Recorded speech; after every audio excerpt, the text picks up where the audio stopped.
So in terms of approaching this talk today, I kind of felt like, there are many different ways that we could go through Todd's exceptional career, including the very obvious, chronological approach.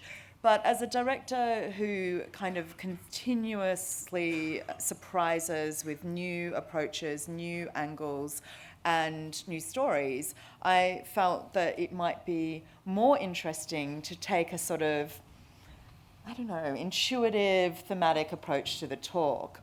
So I wanted to start firstly, I think, Todd, by asking you about how you choose the stories that you tell.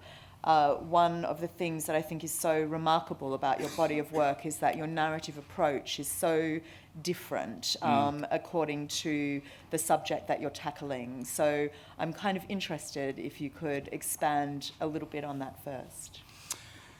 It's interesting. It feels so specific to each individual film and a unique sort of evolution, I guess, that each film sort of, describes. And I think in some ways, and for a while there was also the need to try one thing and then go in a very different direction. And this was certainly true from Superstar to Poison, my first feature. And then when that sort of established me or put me in some context with new queer cinema, my second feature film was Safe.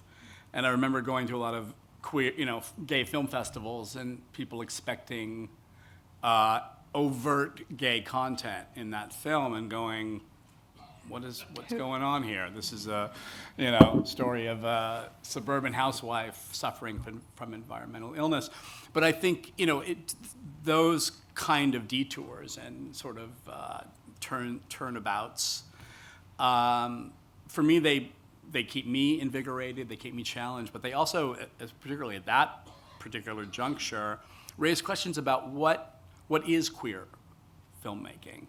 And do we always have to talk about it in terms of content, or can we also talk about it in terms of style and language and the way that we look at the world? So I guess, identity has played a constant or regular kind of thematic role in the films that I've done, whether that's being described in sort of negative terms or terms sort of negation with some sort of female characters like Carol White in Safe, to these very different examples of artistic subjects, like inspired by the glam rock era of the early 70s in Velvet Goldmine, or Bob Dylan, obviously, and I'm Not There.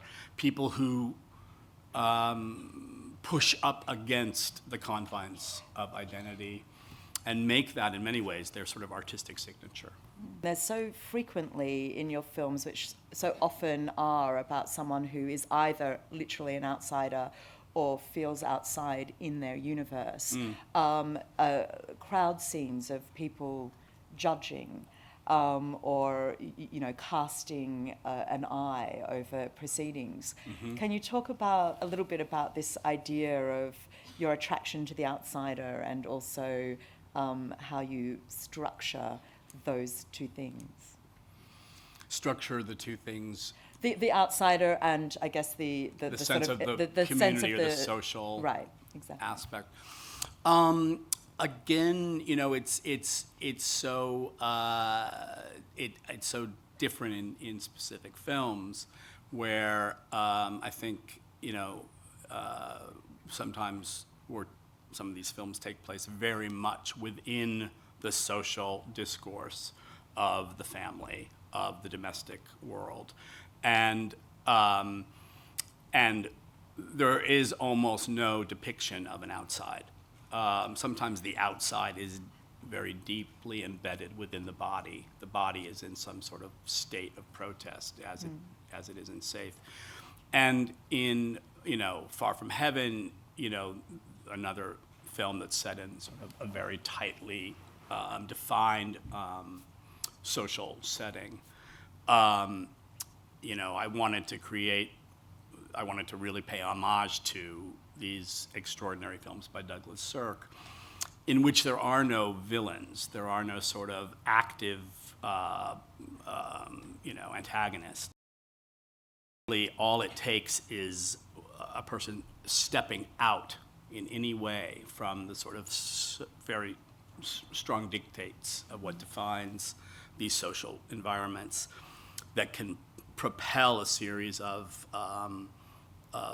entrapments. So we have these three characters, Kathy Whitaker, Raymond Deegan, and Kathy's husband, Frank Whitaker.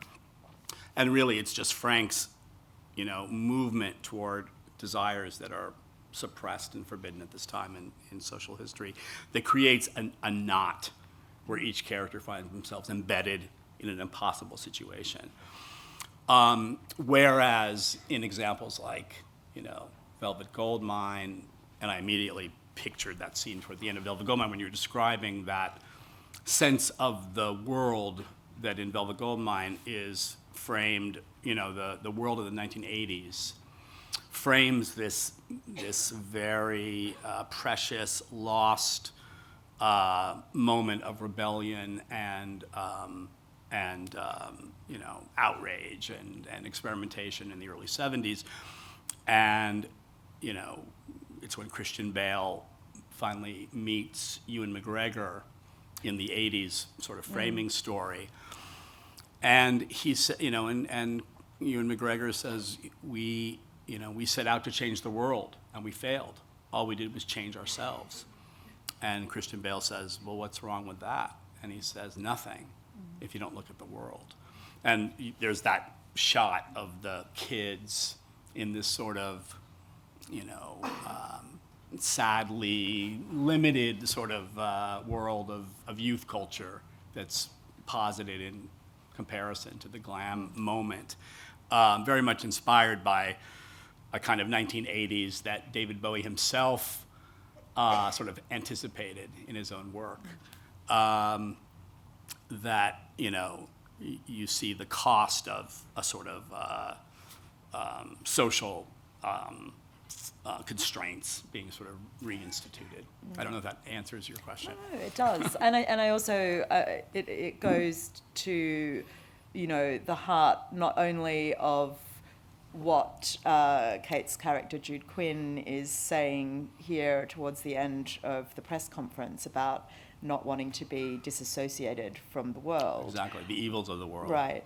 But also the idea that someone who is performing as she is, in a multi kind of layered way, is deflecting, inviting, flirting, putting up barriers in a way that kind of both enters and protects themselves from that world, in a sense. Yes, definitely.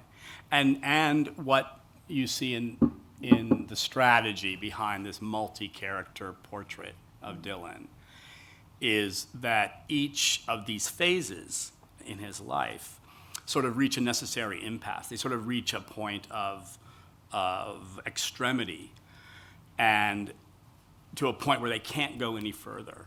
And so that intense orthodoxy that's associated in the movie with the folk era, in the film it's sort of portrayed on both sides by Christian Bale, first as Jack, the sort of classic folk era Bob Dylan, and later as Pastor John, who is sort of the Christian, born again Christian Dylan. Both moments where Dylan did proclaim to have the answer, and that there was a rigidity and a strictness to that. And then there's a point where each of these characters hits a wall and they can't go any further, and they're sort of reborn into the next story in the film.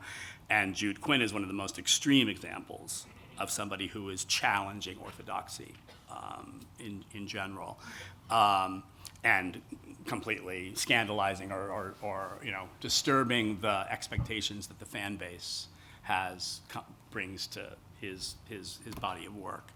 A lot of people think of, talk about, and this clip makes you think of Don't Look Back, the Penny Baker classic documentary of Dylan.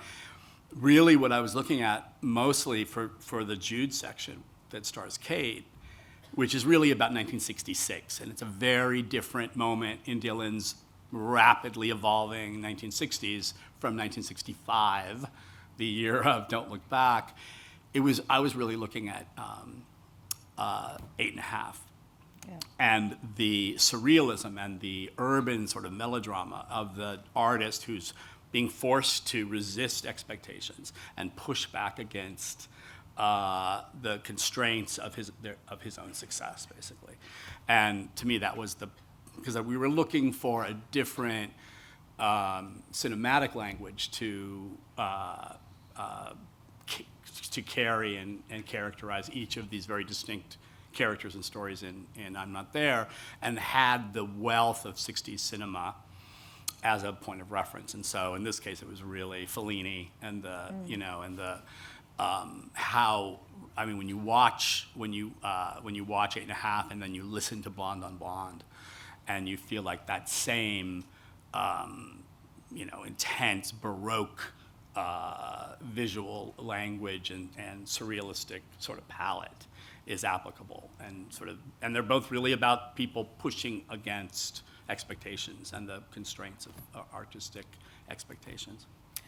Taking that back to one of the first films, which was Superstar, the Karen Carpenter story, touching on very similar themes, but in the starting out phase of her musical career and all of the sort of external pressures and indeed internal pressures that come to bear on her. Obviously, and I don't think we need to go into it now, we'll assume that people in the audience are familiar with the fact that this has had quite a fraught history in terms of being able to be shown, which is one of the reasons why we're looking at a very low-res version. But I'm interested really in two things. Firstly, if you can talk about where this film comes from. Again, it's so formally adventurous, and I think a great example of choosing a form to kind of fit the story. And then also, I'd love you to expand on, the kind of notion of illness, which is something that really does go through, especially the early, quite a number of the early films, from the scenes in Poison around the a horror episode in Poison through obviously Safe as well. Well, the idea for Superstar really was sort of an experiment in narrative form that I fashioned on coming out of my college, film theory programs and so forth. But I felt compelled and curious about the fact that, and this is something I think that's continued to play out in my movies. In many ways, Superstar consolidates so many themes that would play out in films about musical artists, women, the family, domestic settings.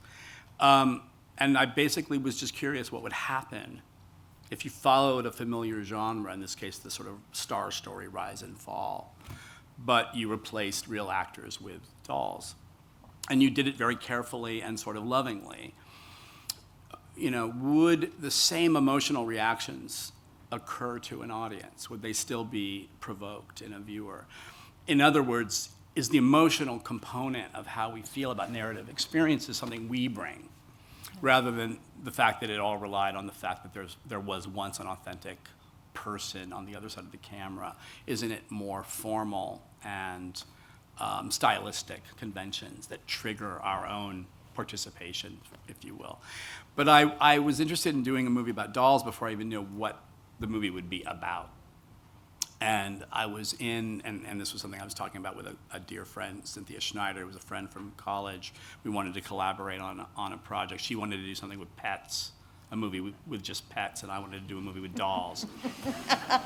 And I was sitting in this coffee shop in New York City, and they were playing The Carpenters. And it was a time where you weren't hearing retro 70s, stations or programs. And I felt like I hadn't heard that music since the day, the 70s themselves. But Karen Carpenter had died of anorexia since then. And all of a sudden hearing that music was so, propulsive. It was such a powerful experience because I think we all felt somehow suspicious of that music at the time, manipulated emotionally, the way we often are in narrative movies and narrative conventions. But what had really happened to Karen Carpenter, the fact that she really truly was suffering, all of a sudden brought new layers of meaning and depth to the music itself. And so it felt like the perfect subject to play out in this sort of formal experiment or question. And I think, look, this was the beginning of and the continuation of the AIDS era and I had just moved from college to New York City.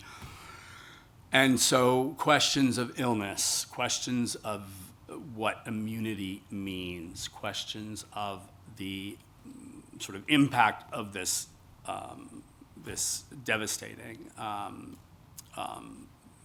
health crisis on the gay community, the Black community, the IV drug users. I mean, and how it sort of propelled questions of health and identity and marginality, and fueled them with a new and urgent immediacy.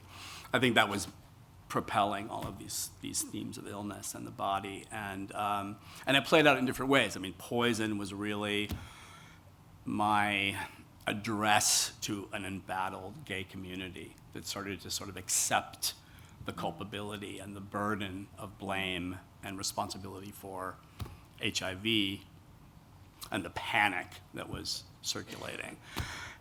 And then SAFE was looking a little more at the whole rhetoric around illness and health and the sort of prevalence at the time, and I think it continues, and I think it's a deeply human reaction to situations that we can't control.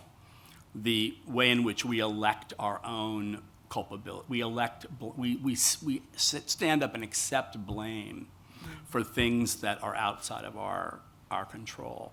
And at the time around HIV, there was a lot of New Age writers and thinkers like Louise Hay, who was basically saying to sufferers of AIDS, if you learn how to love yourself, you will get over your illness. Basically instilling blame and responsibility to the victim, the sufferers.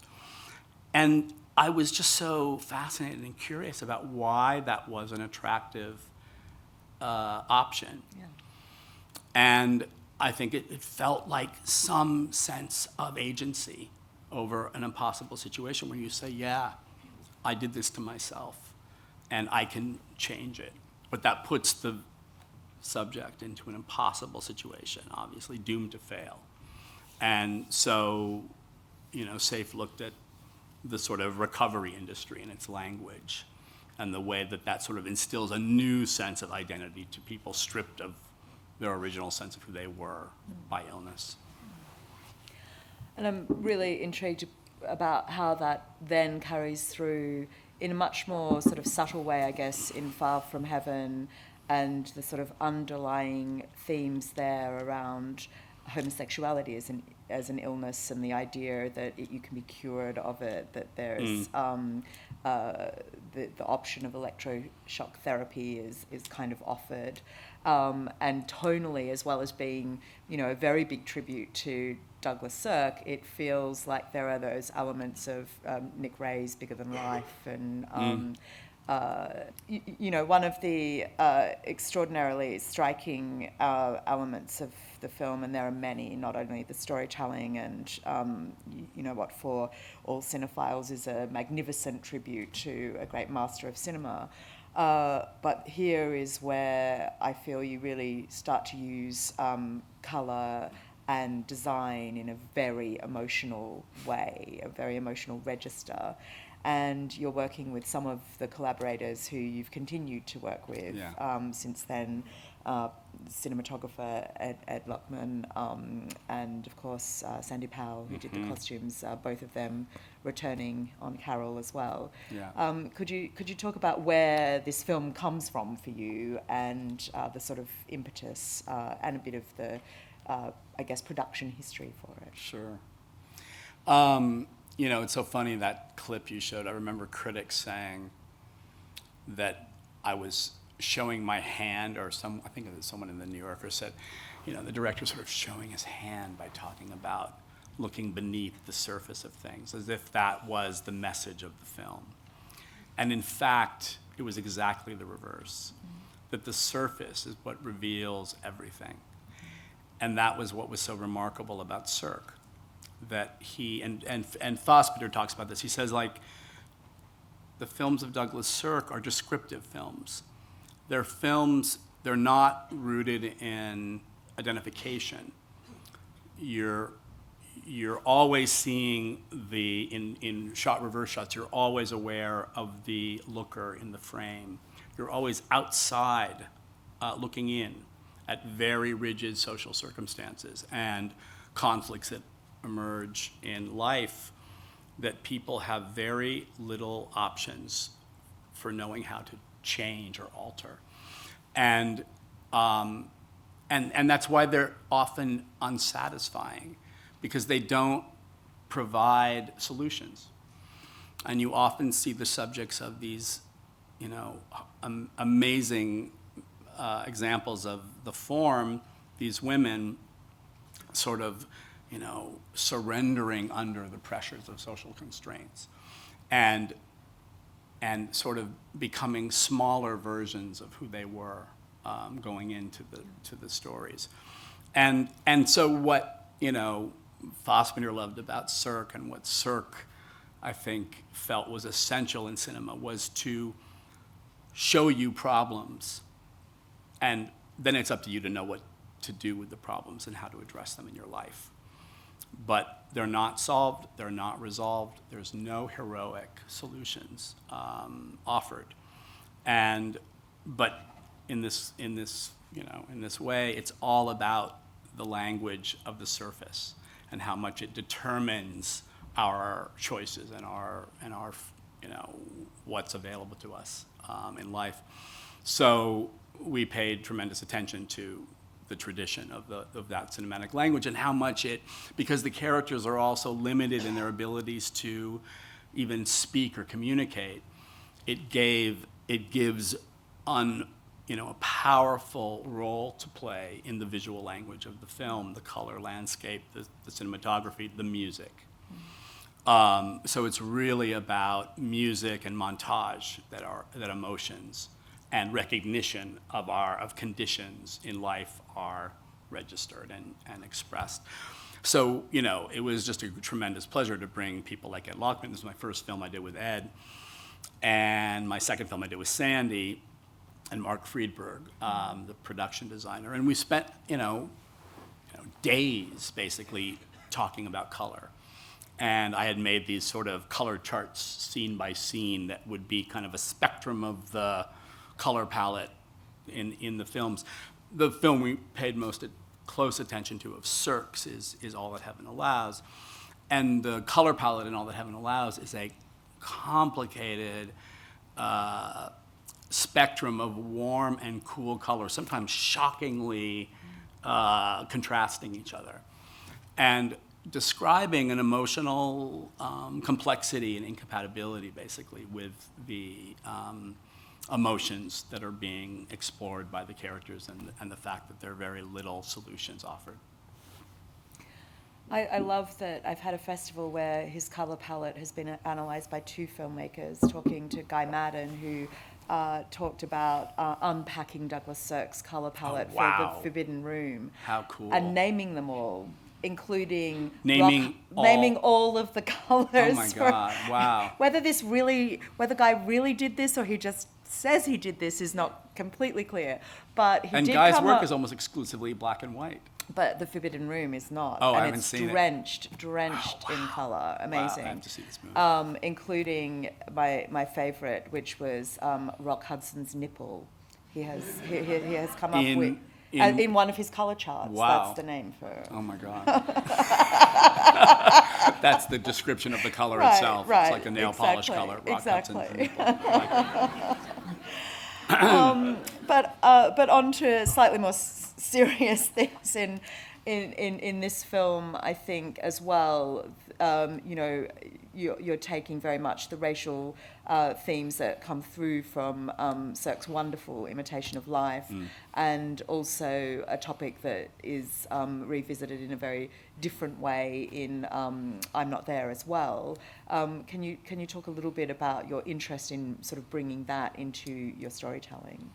Issues of race. Of race, yeah, of Black America in particular. Oh yeah. I mean, you know, the amazing thing too is that both Imitation of Life and Magnificent Obsession were John Stahl films from the 1930s, and so they have their roots far preceding Cirque's remakes of them in the 50s. And I really wanted to create a sort of tangle of different sort of social minorities in Far From Heaven, and in a way that forced you to compare the relative sort of statuses of the wife and female central lead that Julianne Moore plays, the black gardener Raymond, and the husband who is dealing with his homosexuality that's emerging unavoidably in the story. And realizing that all three of these social subjects, their statuses can be compared, but there's surprising differences in their sort of I guess the way the sort of mobility that is offered to them, and that in some strange ways it's the husband who has more freedom in hiding, and he gets closer to satisfying his desires in the story. The African American character is so overdetermined by his color that even just touching Kathy in public, like in that clip, propels a panic of naming and accusation in the culture, and ultimately the woman who but he also gets to leave and move to Baltimore where his brother is and change his life and begin again. And the woman in some ways is at the bottom rung of that hierarchy, and she's straddled with maintaining the institution of family and home and being a mother and raising those kids. So I just found all three of their predicaments to be relatable, but also absolutely and totally unique. You can't not think of that moment in Imitation of Life when Sarah Jane, the daughter who passes for white, the light-skinned girl, and her dark-skinned mother, Annie, have this confrontation where Annie comes to the schoolroom to bring Sarah Jane her lunch. And you realize Sarah Jane even as a little girl, has been passing as white. Yeah. And Annie comes into the room and says, my little girl, this is her lunch, and you see that Sarah Jane sinking in her chair. And she goes running out of the classroom when Annie confronts her. And Sarah Jane says, I hate you, I wish you were dead. And Fassbender writes about it in his beautiful 6 essays or 6 films by Douglas Sirk. And he says, we understand both of them, and both of them are right, but nobody in the world will be able to help either of them unless we change the world. We all cried over the picture because it's so hard to change the world. Yeah. And that, it just remains one of the most beautiful summations of what this genre, this tradition of the maternal melodrama, of the domestic melodrama does, and where it puts the burden back in our hands, basically.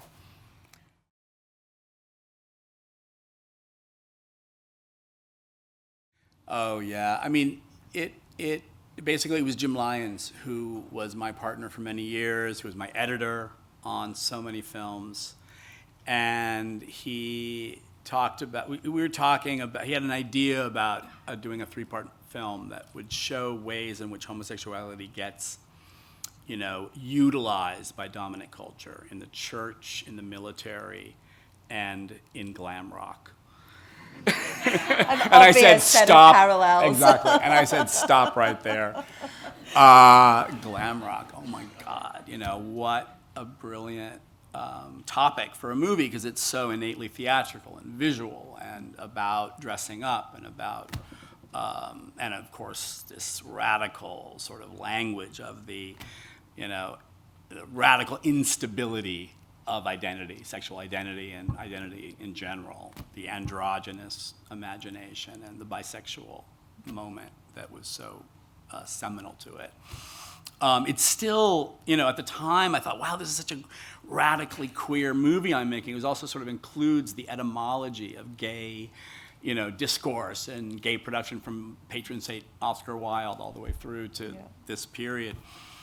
And I felt like the gay community sort of kind of stiffened a bit and was like, wait a minute, this is about, bisexuality and mutability, and not about a kind of the pride of gay identity. And the kind of, and I still feel today that we're in this era where, all of the progress that we've made in terms of, gay tolerance and gay marriage and things that are essential and that the culture should be moving toward are also rooted in a language of a kind of biological determinate sexual identity, and the notion that sexual identity is fixed and a born that way mentality, basically, which is the cleanest argument for offering, for fighting for legislation. But I think people are afraid of this idea of choice, that choice somehow undermines some essentialist idea of sexual orientation.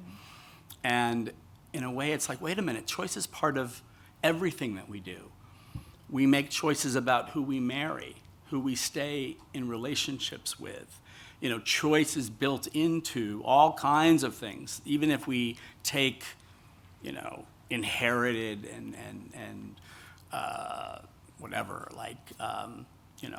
genetic determined aspects of sexuality that are still informed by or shaped by culture. And maybe it's always a combination of the two. We still are making choices. People who claim to be bisexual are choosing usually to be with one sex or the other at a time, for the most part. But so, yeah, I just find that the film still unnerves the sort of safe, absolutes of the gay and the straight. And so that was a big part of what made it, an essential thing to tackle. It's also music and an era that I loved. We had Brian Eno and Brian Ferry come to Cannes when Velvet Goldmine was in competition. And, Eno, and Brian Ferry and Brian Eno famously had conflict when Eno left Roxy Music in 73, I think it was, maybe even 72. And they were sitting together behind me at the premiere, and I was wanting to watch my movie, but I really wanted to hear anything that the two of them might have said to each other behind me. I was completely distracted. But Eno, when he saw this scene, and he said he loved the version of Babies on Fire that we did. Yeah. And he said, if I had done it like that, it would have been a hit. Well, he was actually sitting in that chair earlier today, hosting a talk with Laurie Anderson, which is great. So cool. But he did also ask me to say hello, so I pass it on. That's so cool. He remembers me. That moves us very nicely on to Carol, the wonderful new film, and I think, as well as obviously presenting the BFI London Film Festival, we also present BFI Flare, the LGBT Film Festival, in March. And one of the things that was a big point of discussion in our programming team when we saw Carol was not only how magnificent the film, etc., but also how brilliant to see a film that tells such an emotionally powerful lesbian love story. Even in programming a queer festival, we still are, have an uneven balance in terms of the stories that are told. There are way more gay male stories each year in terms of the submissions. I'm sure. So there was quite a bit of celebration from that perspective alone in the broader kind of programming team. But can I ask you about how you came to the project of Carol and the importance of telling this story and going into another project like Far From Heaven and Mildred Pierce that is, very much in the arena, if you like, of the woman's movie. Mm-hmm. Oh yeah, it was really a gift. It came to me. It had a long, gestation period, birthing period before I came on board, and that really began in many ways with Phyllis Nash, who'd been attached as screenwriter and had been adapting it for many years, even before Elizabeth Carlson came on board as producer, and breathed new life into the project and brought it to Cate Blanchett and Sandy Powell. So there was already this, pretty impressive battalion of women who preceded my participation, and I brought a few more women on board as well, like Rooney Mara and Christine Vachon, and Judy Becker, who designed the film. Laura Rosenthal cast the movie, who was also with us last night.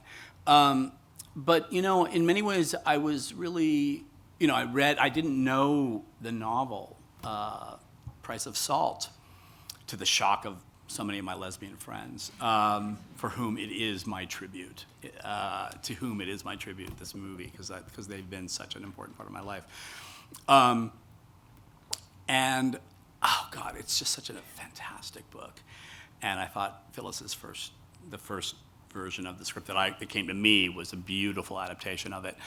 But what it really made me think about, and this distinguished it considerably from Circean melodrama, and even from Mildred Pierce in many ways, is that it was so rooted in a singular point of view.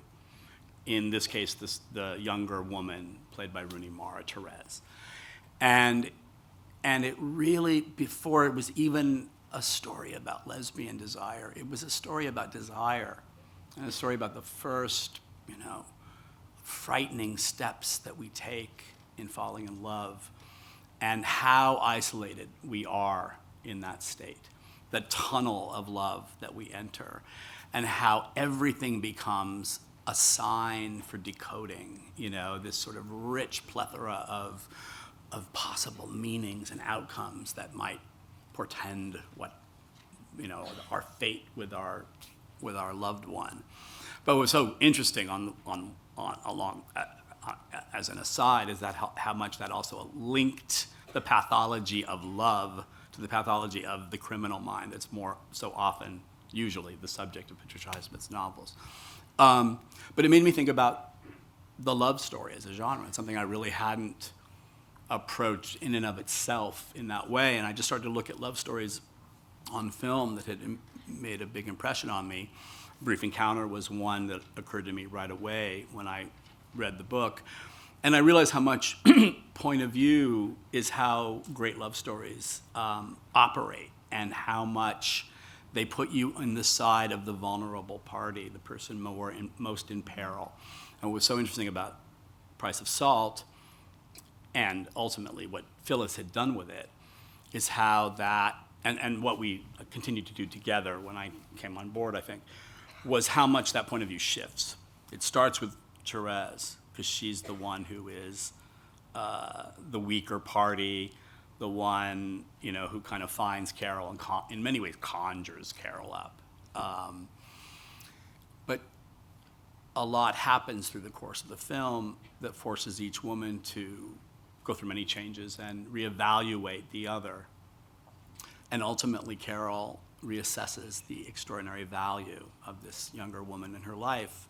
There's a lot going on in Carol's life and a lot that gets in the way of this love affair.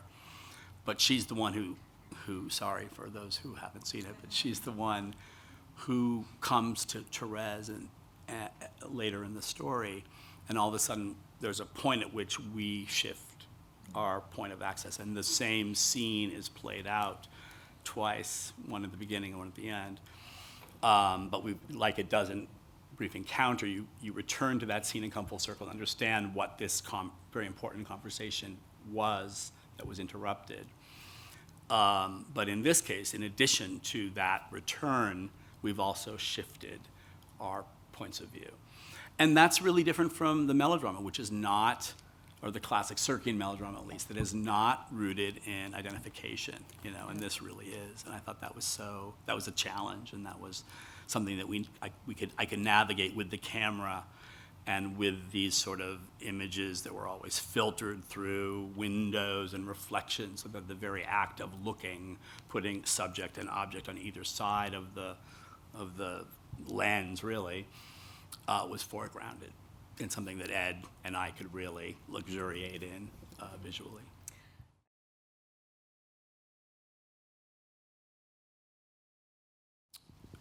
We were in the case of Carol. I looked at films from the period for indicators, and they really didn't feel as relevant to me. There was such a sort of codified way of telling the stories at the time, and that didn't feel conducive to that sort of fragile shift in point of view that we wanted to convey. And it is true that I started to look at the photography of Saul Leiter for Mildred Pierce when we were making Mildred Pierce, and I was working with Ed Lachman on that as well, and Mark Friedberg, who designed it. Saul Leiter, for people who don't know, is a mid-century, sort of a New York-based photographer known for his mid-century color photography.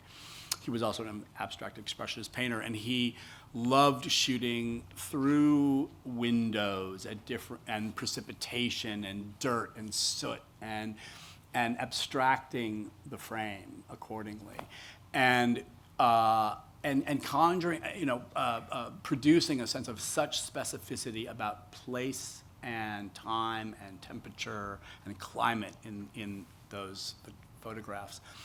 And I continued to look at images, particularly color photography, of New York City in '52. The film goes from December of '52 to April of '53. So it's a very narrow, specific time frame. And was struck by what I saw, which was such a different world from Eisenhower era 1950s, epitomized in the Douglas Sirk shiny enamel surfaces and pristine, oppressively kind of clean settings and environments in suburbia and so forth.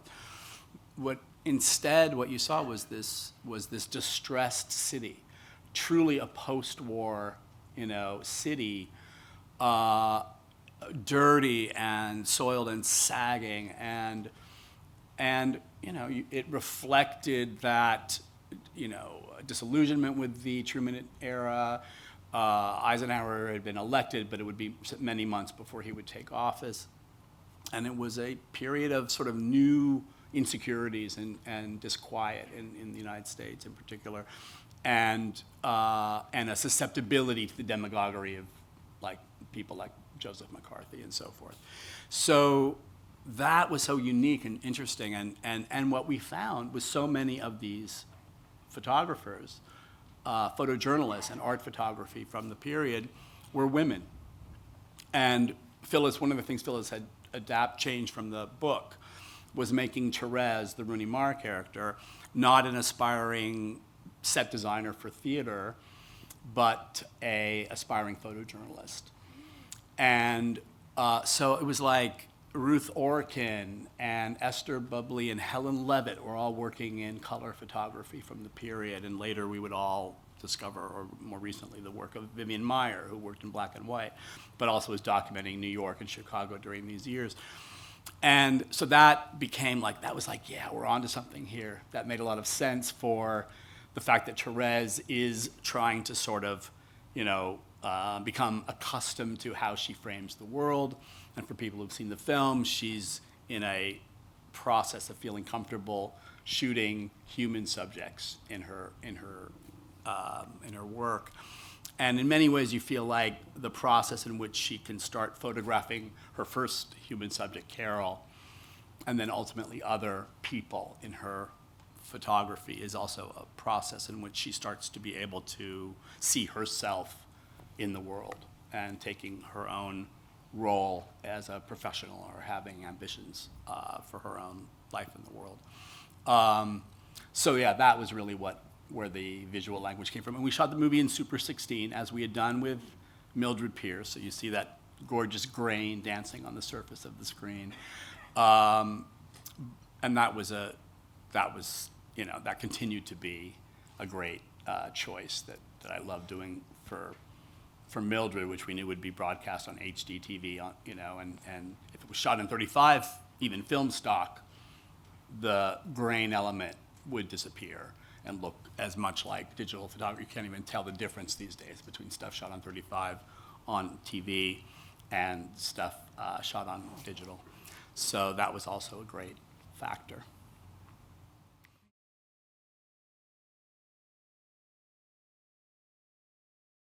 Yeah, when I watched the performances that Kate and Rooney deliver, and particularly Kate, because she understood that her character was basically being established through the eyes of Therese. And so she kind of had to play both the image of Carol and then the real complicated person behind that image, kind of at the same time.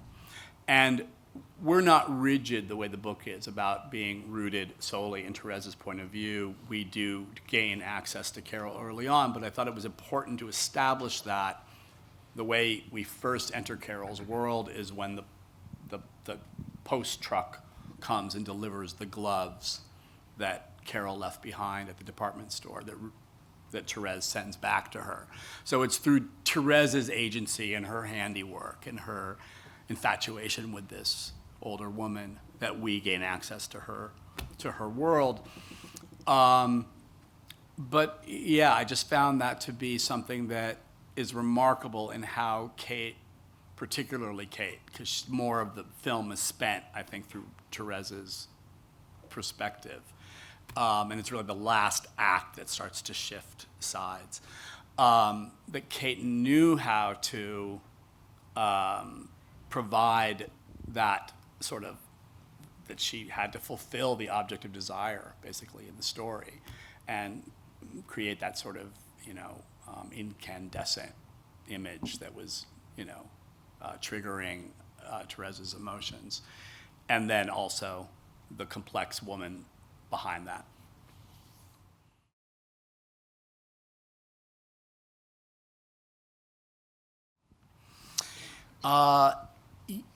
The sound design is such an important component of so many of the films, and in films that are music-based, like Velvet Goldmine and I'm Not There, there is a really complex sort of discursive,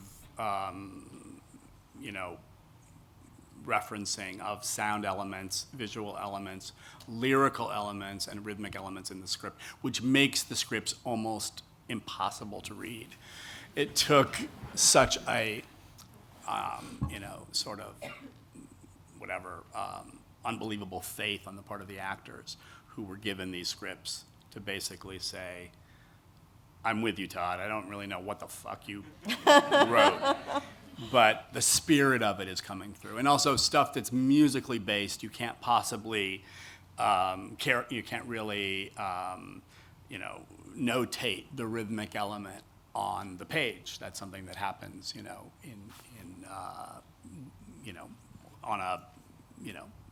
in cinema that's linear, like music is.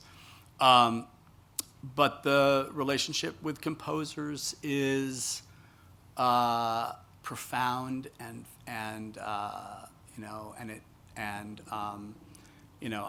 I had the amazing privilege of working with Elmer Bernstein on the last film that he scored, which was Far From Heaven. And, there's no experience in my, modest career that will really match that. That man was such an inspiration to me, he really connected to the movie. He'd never, for all the genres that Elmer is known for scoring, the melodrama is not really one of them, actually, and until I brought it to him late in his life. And so that sort of exists in its own very privileged place in my work. But I've worked with Carter Burwell 3 times, and Velvet Goldmine, and Mildred Pierce, and now on Carol. And it's a delicate and intense and subtle process with the composer.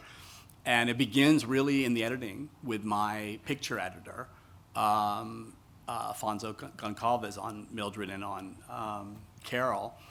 And Fonzie, who he goes by, has the most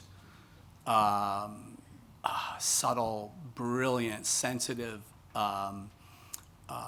musical sensibility, and helps me to find temp tracks that we cut with. And that provides the composer sometimes almost too close an example of what I'm going for, because directors always fall in love with their temp tracks, and then the composer has to come in and match it, and it's tricky. But in the process of he did such a beautiful score for Carol, and it's such an essential component, I think, in the storytelling. It was really a distilling down process. He would bring different themes to me, and we'd play them out and try them out with different scenes. And invariably, it was always a simpler direction that made the most sense and carried more impact, ultimately, by doing less and allowing your imagination, your ears to fill in. So, but yeah, he did a beautiful job on Carol. I'm afraid I'm going to have to wrap up. Oh my God. It's gone so Fast, quickly. didn't it? But I've got one more question, because I can't help myself, sorry, to everybody else who's got a burning question out there. But it does feel inappropriate to end this conversation without talking a little bit about those actors who not only have you attracted to this film, but that you've worked with in returning cycles. Julianne Moore, Kate, amongst them. I'm really sort of interested to just hear a little bit about the way that you work with them. And is it, do you have a style that carries through every film in the way you work with actors, or is it different every time? What I always say, and I think what many directors will say the same thing, is that every actor is different. They all have their own unique method for getting to a place and getting to know a character, and I think what it's often about, and I think of Julianne when I say this, although it's true for almost every actor I work with, is protecting something, developing all of the research and understanding the narrative and understanding the style and understanding the frame, and all of those things are relevant to actors, sometimes more than one might expect. But there's also a place that they also protect, that is something that has to happen, in front of the camera, that can't be too talked out, or too theorized or too analyzed. And Julianne in particular doesn't particularly like the rehearsal process. She really likes to keep a kind of guard around that thing that occurs, that sort of, and yet with the thing that I just am astounded by time and again is her technical, it's a combination of absolute technical consistency, so that she's literally, lifting the fork to her lip on the same syllable of the sentence in each take, so that you can cut it seamlessly, right? Yeah. But a nuanced variation or taking a note that I would give her and addressing it thoroughly from take to take. So that combination of that kind of spontaneity and emotional presence and technical, regularity and reliability is just phenomenal. And most actors understand that balance at some level, even whether they talk about it incessantly or not, So, but I've been, I'm such a lucky director, and I think what I learned too is that a lot of great stars, movie stars, who can help get a film financed, are want to be challenged and stretched and made afraid again, each time, and that much I can offer them, and so I've been very lucky because that's helped the films get made, and it's helped make them films that people want to see and talk about, even when they are experiments and taking risks in style or form or content.